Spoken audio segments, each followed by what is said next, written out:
Welcome to the Zoom TV Celebrity Hitchhiker, powered by Orbital Liquid Autogas. Recently, we attended the WA Channel 7 Perth Telethon held right here at the Perth Convention Centre, which made more than $13 million for the kids of WA. Whilst we were there, we were given exclusive access to Hollywood movie stars, local soapy stars and billionaire businessmen, which we conducted interviews with inside the John Hughes Zoomobile. I hope you enjoy it. Mr. Sam Mack, mate, how are you? Really well, Aaron. Thanks for having me. Seems a little bit dodgy. You've kind of bundled me into this car with two other dudes hanging around. I know. This is really strange, but I'm happy to be here. But they're good-looking dudes. They're the kind of dudes you know aren't going to hurt you. I will get to see my family again, right? No, you will. Mum, Dad, this is the guy who kidnapped me if anything happens. Nothing happened. Nothing happened. But you've got to ask my questions, and mostly I ask people, and I'd love to know from you, how did your career start? I actually won a competition. SAFM, which is like 92.9, but in Adelaide, they had a competition called Who Wants to Be a Co-Host on Air. 10 different people were selected to go on the show for a day. The listeners voted for their favourite, and the winner won a trip to Edinburgh and Scotland to review acts in the Fringe, which I won. I did that. When I got back, they offered me a job. So cool. Pretty lucky. How'd you end up in Perth? Well, Em Rusciano, who used to do the breakfast show at 92.9, is a good friend of mine, and when Whipper left 92 to go to Nova, there was an opening there, and Em asked for me to do a trial, and I did it, and they were happy enough, so I've been there ever since. It's 3 years now. Now, it would have been big shoes to fill with Whipper. He's gone on, national show and everything else, but you do a great job out of Perth. How are you guys rating and stuff like that? Yeah, we're rating well.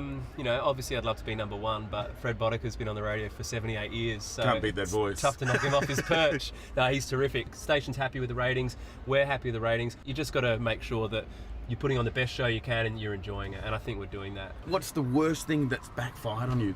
Yeah, sometimes just in interviews, you know, things can backfire. Like, I remember John Mayer, I was interviewing him just at an ARIA red carpet, and I started the question by saying, Johnny. And he didn't like that I called him Johnny. Oh, really? He goes, my friends call me Johnny. You're not my friend. And I'm like, wow, I won't be listening to your music ever again, John Mayer. Your body isn't a wonderland. Well, one of my favourite things I listen to is your crazy calls, and some of them go in pretty hard. Actually, there was one that I did where I told a guy that I was a con artist and I'd taken his identity, but while I was actually doing the prank call to him on the phone, he happened to work 100 metres from a police station. So while it's all happening, he starts walking to the police station thinking, you know, I'm going to get him to trace this call. And out of the blue, like 5 minutes into the call, I hear this is Constable Davidson, Subiaco Police, who's speaking? And I go, this is Sam. And I'm thinking, are they gotchaing me now, or what's going on here? Anyway, the police came to our radio station and said, you know, you can't be pretending to be fraudulent behaviour. You know, I got in trouble. We couldn't play the call. So yeah, that was a bit of a bummer. That would have been a good one. Now, time for my fast five to ask you, put you under the heat, under the light. Okay, your first car you ever owned. First car I ever owned was a hand-me-down from my mum, and it was a Holden Chimera. So, didn't pick up a girl for about 3 years. Which now would be a collector's item. That would be possibly pretty cool. At the time, pumping. At the time, the Holden, you know, VKs and the Calais, they were kind of the cool cars. Bigger was better. And the Holden Chimera was almost one of those, but not quite, especially when it's a four-cylinder. Yeah. What's your opinion of the worst car on the roads at the moment?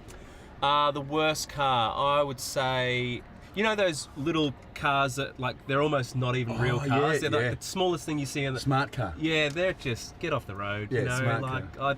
I'm not a fan of those. What is your opinion of the best car on the street? I love Audis. Mm-hmm. I'm not really a car aficionado, but the new Audis that they put out I really like. Now, what do you currently drive, Sam?